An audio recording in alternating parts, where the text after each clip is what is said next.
Hello students, welcome again to my channel. We are doing chapter number 1 for class 9th and we are solving exercise 1.4 today. Okay, exercise 1.4 introduction. All examples मैंने already अपने previous lectures में आपको करवा दिए हैं और आज हम 1.4 solve करने जा रहे हैं. This is the first question. Classify the following numbers as rational or irrational. यहाँ पर आपको 5 पार्ट्स गिवन हैं, उनमें आपको कुछ नंबर्स गिवन है और आपको बताना है कि वो नंबर्स रैशनल हैं या इरेशनल हैं. काफ़ी कुछ हम इस पर डिस्कस कर चुके हैं तो हमें अब कोई प्रॉब्लम नहीं आएगी. फर्स्ट नंबर देखते हैं 2 माइनस रूट 5. तो भाई देखो 2 क्या है, रैशनल है, हमें पता है 2/1 की फॉर्म में लिखा जा सकता है. रूट 5 क्या है, इरेशनल है. क्यों, मैंने बताया था कि प्राइम नंबर्स का स्क्वायर रूट ऑलवेज इरेशनल यानी कि non repeating and non terminating आएगा. और ये भी मैंने आपको बताया था कि rational minus irrational is always irrational. और इस टाइप का क्वेश्चन हमने एग्जाम्पल में सॉल्व भी किया था. रूट 5 का डेसिमल निकाला था और उसमें से 2 को माइनस किया था, इस तरह का आया था. तो अब आप यहाँ पर डायरेक्ट लिख सकते हो कि because rational minus irrational is irrational, तो 2 minus root 5 is an irrational number. Clear. Second part पे आ जाइए. Second is very simple. देखो भाई 3 plus square root of 23 minus square root of 23. Bracket को ओपन कर दो. 3 plus under root 23 minus under root 23. ये प्लस है, ये माइनस है, सेम नंबर है, कैंसिल हो जाएगा और क्या रह जाएगा 3. और 3 को हम 3/1 लिख सकते हैं which is a rational number. आगे चलें. Come to the third part. बहुत ही सिंपल सी एक्सरसाइज है. हमने एक्चुअल में पूरी डिटेल में हमने बहुत 4-5 लेक्चर्स में मैंने आपको इसकी इंट्रोडक्शन 4 लेक्चर्स में आई थिंक इंट्रोडक्शन और एग्जांपल्स कराए हैं और बहुत डिटेल में कराए हैं. तो अब हमें यहाँ कोई प्रॉब्लम नहीं आने वाली है. 2 रूट 7/7 रूट 7. देखो भाई रूट 7 ऊपर भी है नीचे भी है, सेम फैक्टर है, कैंसिल हो जाएगा. 2/7 रह जाएगा. p/q की फॉर्म आ गई तो ये कैसा नंबर हो जाएगा, रैशनल नंबर हो जाएगा. और अब फोर्थ पे आ जाइए. It is 1/√2. इसको कुछ करने की ज़रूरत नहीं, वैसे आप इसको रैशनलाइज भी कर सकते थे, बट ऊपर वाला नंबर रैशनल है और नीचे इरेशनल है तो ये 100% क्या आएगा, इरेशनल आएगा. सिंपल. हमने बस इसको क्लासीफाई करना है, प्रूव नहीं करना, जस्ट बताना है हमने. फिफ्थ आ जाता है 2 पाई. अब पाई हमारा कैसा नंबर है, हम डिस्कस कर चुके हैं, इरेशनल नंबर है. 2 हमारा कैसा नंबर है, रैशनल नंबर है. और rational multiplied by irrational is always irrational. So 2 multiplied by pi यानी कि 2 pi is an irrational number. तो ये बहुत सिंपल सा आपका फर्स्ट एक क्वेश्चन था. फिर भी कोई डाउट रह जाता है तो मुझे कमेंट बॉक्स में ज़रूर लिखेंगे. नेक्स्ट क्वेश्चन देखते हैं. Let's solve question number 2 now. Simplify each of the following expressions. 4 parts हैं, चारों को हमने सॉल्व करना है तो 1 by 1 देखते हैं हम. This is the first part. 3 plus root 3 into 2 plus root 2. Book वाले ने कुछ नहीं कहा आपने कोई आइडेंटिटी लगानी है, नहीं लगानी है. अगर आप कहीं किसी आइडेंटिटी को यूज करते हो तो उसको मेंशन कर दो, अदरवाइज आप इसको डायरेक्ट सिंप्लीफाई कर सकते हो. तो 3 को लिया और इस पूरी ब्रैकेट से मल्टीप्लाई कर दिया. ठीक है, सिंपल जो हम 8th क्लास में करते थे. 3 इंटू 2 प्लस रूट 2. इसको कवर किया. सेकेंड नंबर को लिया plus root 3 into 2 plus root 2. Got it. 3 को 2 से मल्टीप्लाई करेंगे, 3 2 जा 6. 3 multiplied by root 2. Rational irrational की प्रोडक्ट ऐसे लिखी जाती है. रूट 3 को 2 से मल्टीप्लाई करेंगे तो 2 रूट 3 और रूट 3 को रूट 2 से मल्टीप्लाई करेंगे तो रूट 6. अब यहाँ पर कोई भी टर्म ऐसी नहीं है जो एक दूसरे में मर्ज हो सके, ऐड हो सके. 6 रैशनल है, इसके अलावा ये तीनों इरेशनल हैं, जिसमें ये रूट 2 है, ये रूट 3 है, ये रूट 6 है. तीनों डिफरेंट हैं तो ये एक दूसरे में ऐड नहीं होंगे. तो यही हमारा फाइनल आंसर हो जाएगा और हम इसे एज इट इज छोड़ देंगे. सेकंड पार्ट पर आ जाइए. बहुत ही सिंपल है. सेकंड पार्ट हमारा क्या है, 3 plus root 3 multiplied by 3 minus root 3. दोनों ब्रैकेट्स की first term and second terms are same. यहाँ प्लस है और यहाँ माइनस है। तो एक सिंपल सी आइडेंटिटी जो मैंने लास्ट लेक्चर में भी बताई थी कि बार बार यूज होगी, a plus B into A minus B is equal to A square minus B square. तो ये डायरेक्ट हो जाएगा 3 whole square minus root 3 whole square. 3 whole square means 3 multiplied by 3 यानी 9, रूट 3 से स्क्वायर कैंसिल होकर 3 आ जाएगा और 9 माइनस 3 हमारा जो आंसर है वो कितना आ जाएगा, 6 आ जाएगा। अब हम चलते हैं अपने थर्ड पार्ट पर विच इज़ अगेन सिंपल। भाई जिन्होंने पूरी एक्सरसाइज की इंट्रोडक्शन देख ली है, एग्जाम्पल्स देख लिए हैं, उन स्टूडेंट्स को तो ये आ गया होगा, बल्कि मेरे समझाने से पहले आप अपने आप क्वेश्चंस को सॉल्व करें। नहीं आता है then take the help of the video. तो ये है root 5 plus root 2 whole square. यहाँ पर भी मैं आइडेंटिटी लगाने जा रही हूँ। मैंने आपको बोला था रूट वाली आइडेंटिटी को याद रखने की ज़रूरत नहीं है। a plus B whole square क्या होता है, a square plus B square plus 2ab।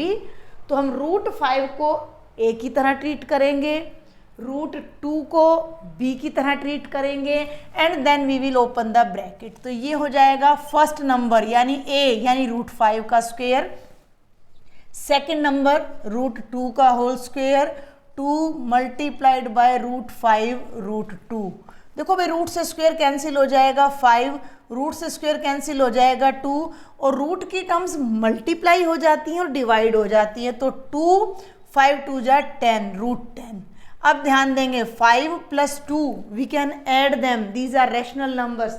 तो 5 प्लस 2 हो जाएगा 7 plus 2 root 10, this is the answer. देखो ऐसा कहते हैं कि जैसा देश वैसा भेष। अभी आपने मैथ सीखना है तो आप मैथ्स को बार बार बोला भी करो, भाई ये रैशनल्स है, रैशनल में रैशनल ऐड होगा तो रैशनल आ जाएगा। इस तरह आपको बिल्कुल भी क्रैमिंग करने की, रटने की या ध्यान देने की भी जरूरत नहीं पड़ेगी।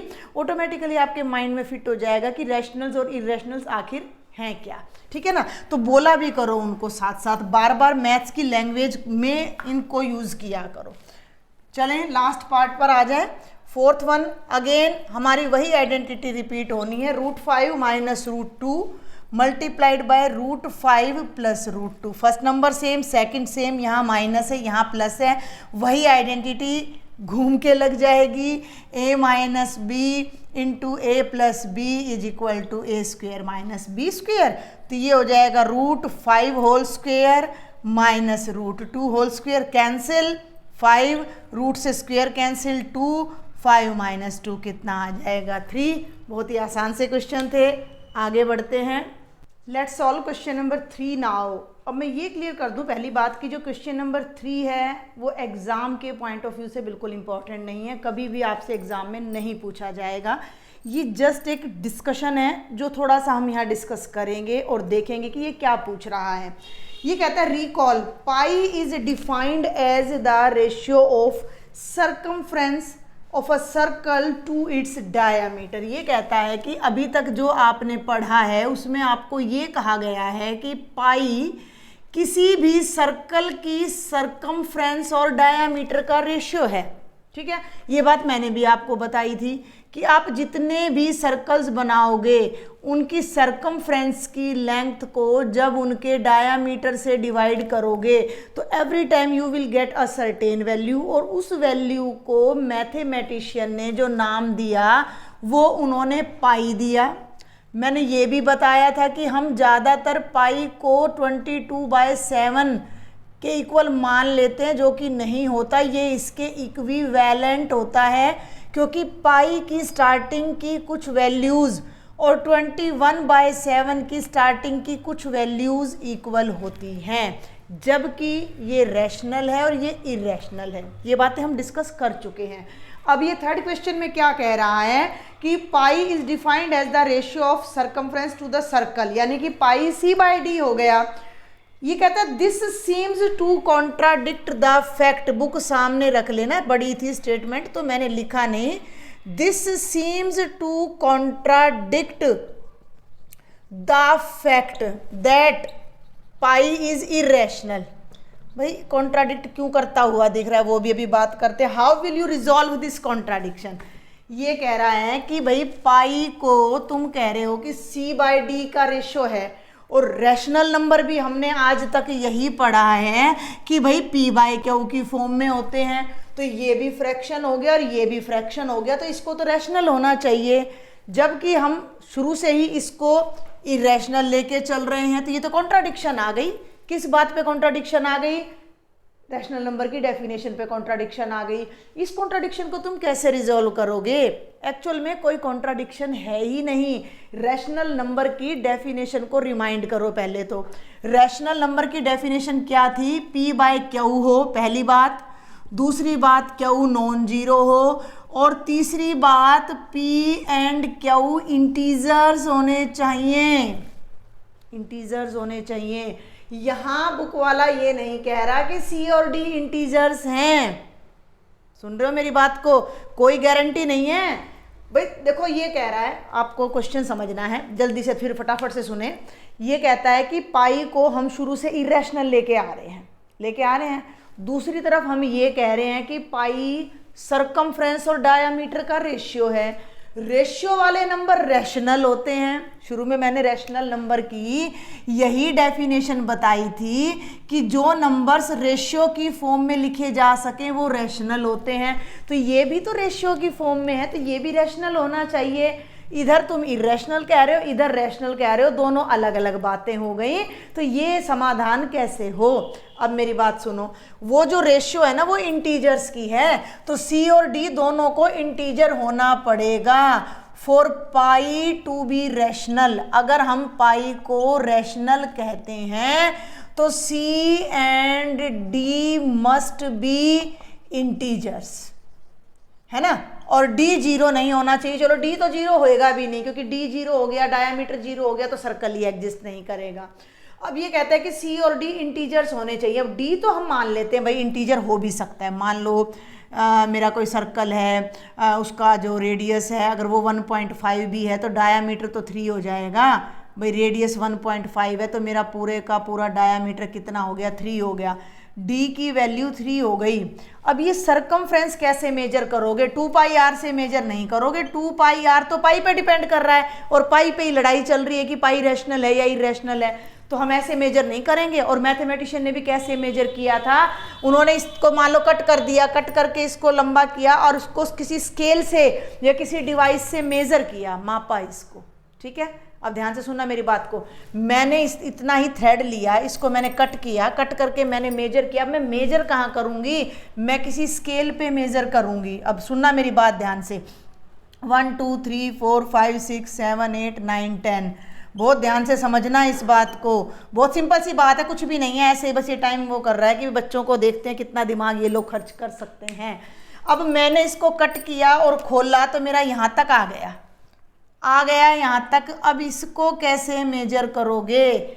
ये मान लो है 1 2 3 4 5 6 7 8 9, ये हो सकता है 8.2 और 3 के बीच में हो। तो आपकी इस बार के सिलेबस में एक्सरसाइज 1.3 हुआ करती थी हमारी, एक वो डिलीट कर दी गई है, जहां हम एक्सपेंड करके नंबर को देखते थे। लेकिन मैंने इरेशनल नंबर जहां समझाए हैं वहां मैंने माइक्रोस्कोप से एक्सपेंड करके आपको बताया है। हम जनरली स्केल में क्या करते हैं, इसके 10 पार्ट करते हैं, उनके भी बीच के 10 पार्ट और करें तो 100, उनके भी बीच के करें तो और 100, 1000, बहुत ज़्यादा पार्ट्स हो सकते हैं। तो ज़रूरी नहीं है कि बिल्कुल एग्जैक्ट मेजरमेंट में ले पाऊँ। हो सकता है ये 8.2 हो, फिर तो हो गया ये एक रैशनल नंबर, चलो हमने मान लिया। लेकिन हो सकता है ये 8.2357 हो या 5757 हो। अब हमें नहीं पता कि ये मेजरमेंट क्या है। क्यों नहीं पता? क्योंकि कोई भी स्केल एग्जैक्ट नहीं है, हर स्केल में थोड़ी सी एरर होती है। ये एरर, ये अप्रोक्सीमेशन हम 12th क्लास में जाकर देखते भी हैं।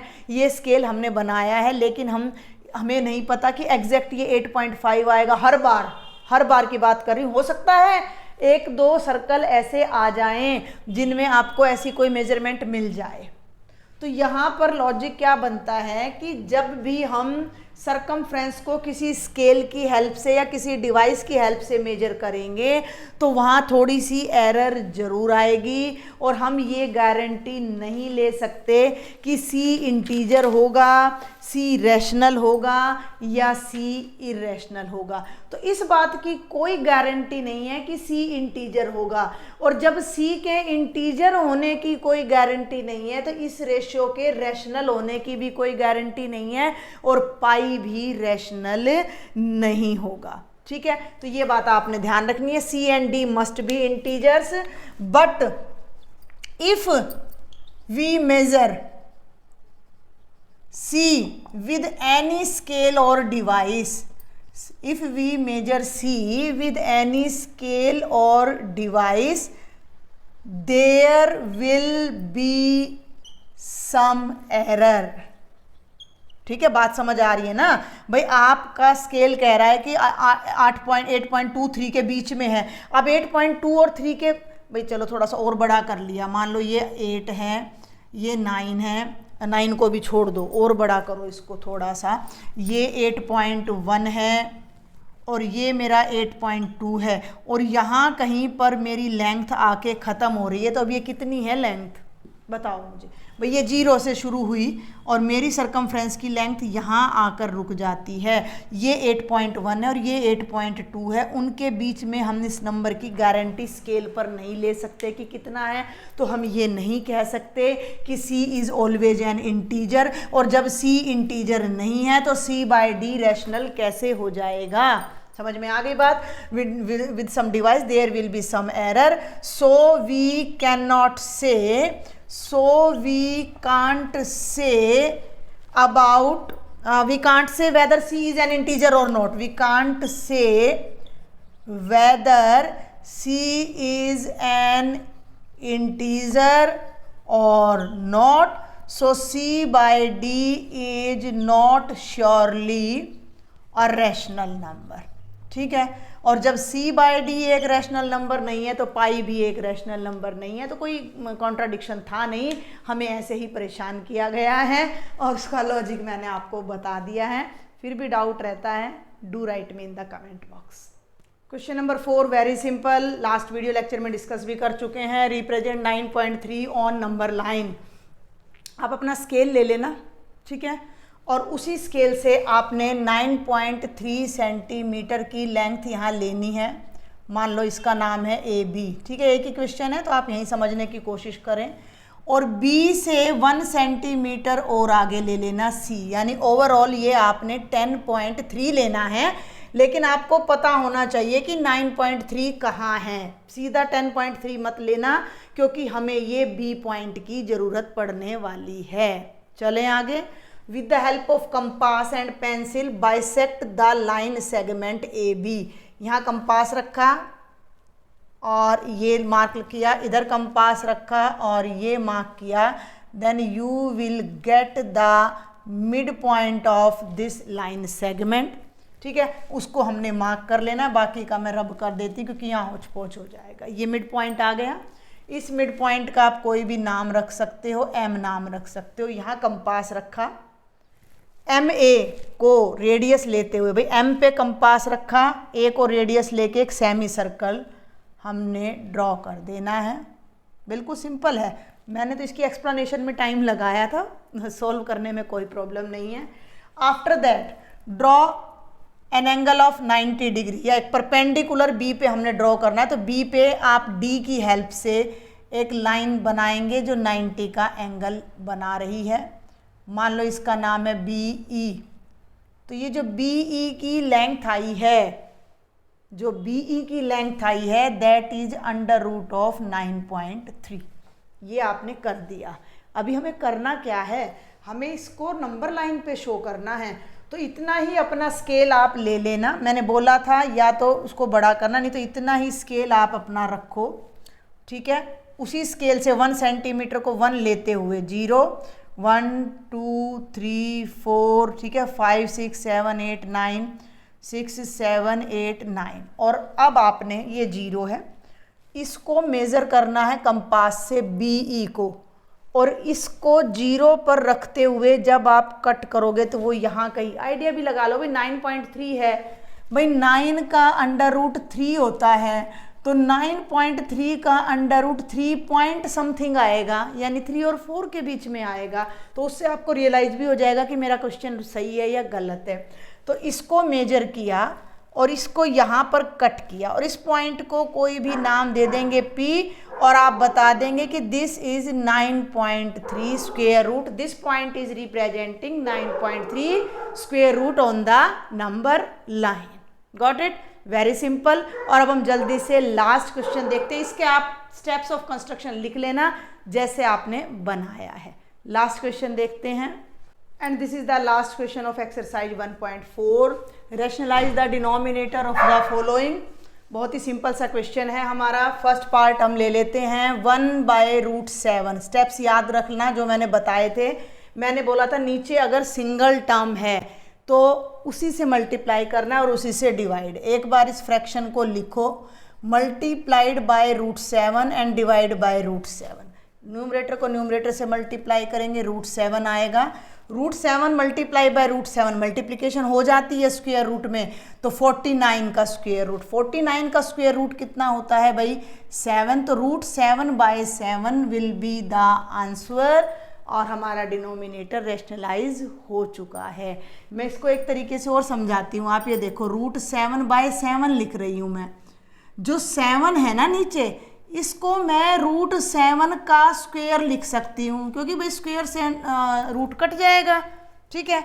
अब ऊपर है √7 और नीचे √7 का स्क्वायर का मतलब √7 2 बार आ रहा है, कैंसिल हो गया, वही आंसर तो आ गया 1/√7। यहाँ से हमने शुरू किया था वहीं पहुँच गए। तो ये इसका इक्विवेलेंट फ्रैक्शन है, लेकिन इसका डिनोमिनेटर रैशनल है। यहाँ डिनोमिनेटर इरेशनल था। सेकंड पार्ट पे आ जाओ भाई। 1/√7 माइनस √6। जब डिनोमिनेटर में 2 टर्म्स हैं तो मैंने आपको बोला था कि आपने क्या करना है कि जो साइन डिनोमिनेटर में है उसके अपोजिट साइन वाली टर्म से, है ना, ये √7 माइनस √6 है, अपोजिट साइन ले लो, यानी √7 प्लस √6 से मल्टीप्लाई करना है, √7 प्लस √6 से डिवाइड करना है। इसको 1 से मल्टीप्लाई करना है, बिल्कुल सिंपल है। क्या आ जाएगा? √7 प्लस √6, और डिनोमिनेटर में इसको छोड़कर बाकी में मैंने बोला था एक ही आइडेंटिटी लगेगी। ये a माइनस बी है, ये a प्लस बी है, तो ये हो जाएगा a minus B into A plus B is equal to A square minus B square. तीसरी चौथी बार हम इस आइडेंटिटी को यहाँ यूज़ कर रहे हैं इसी लेक्चर में। तो ये हो जाएगा √7 whole square minus √6 whole square. ऊपर आ जाएगा √7 प्लस √6, ये कैंसिल होके 7, ये कैंसिल होके 6, 7 में से 6 माइनस करोगे तो 1 आ जाएगा। डिनोमिनेटर हो गया रैशनलाइज। आसान है, बिल्कुल सिंपल है। Come to the third part.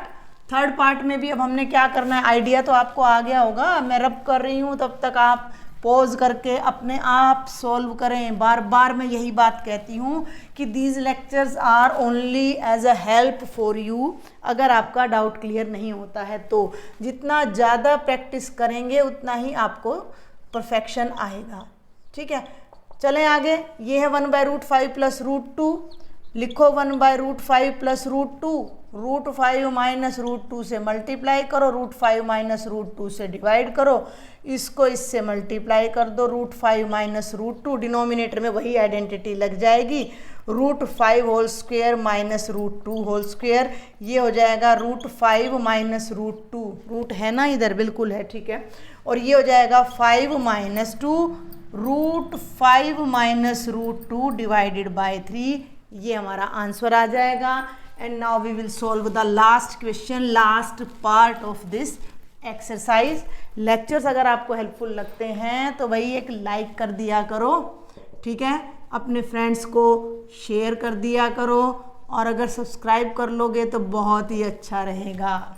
ठीक है, चलते हैं लास्ट पार्ट पर। 1/√7 माइनस 2। तो भाई √7 माइनस 2 को लिखा, √7 प्लस 2 से मल्टीप्लाई और डिवाइड। अब इसको मैं शॉर्ट में करा रही हूँ। ये हो गया √7 प्लस 2, यहाँ हो जाता है √7 होल स्क्वेयर -2 होल स्क्वायर। ठीक है, डायरेक्ट कर दिया है मैंने आइडेंटिटी पहले ही बता दी थी आपको। तो ये हो गया 7 माइनस 4 कितना हो जाएगा भाई, 3 हो जाएगा। तो √7 + 2/3 and this is the last question. For any doubt do right me in the comment box. Thank you.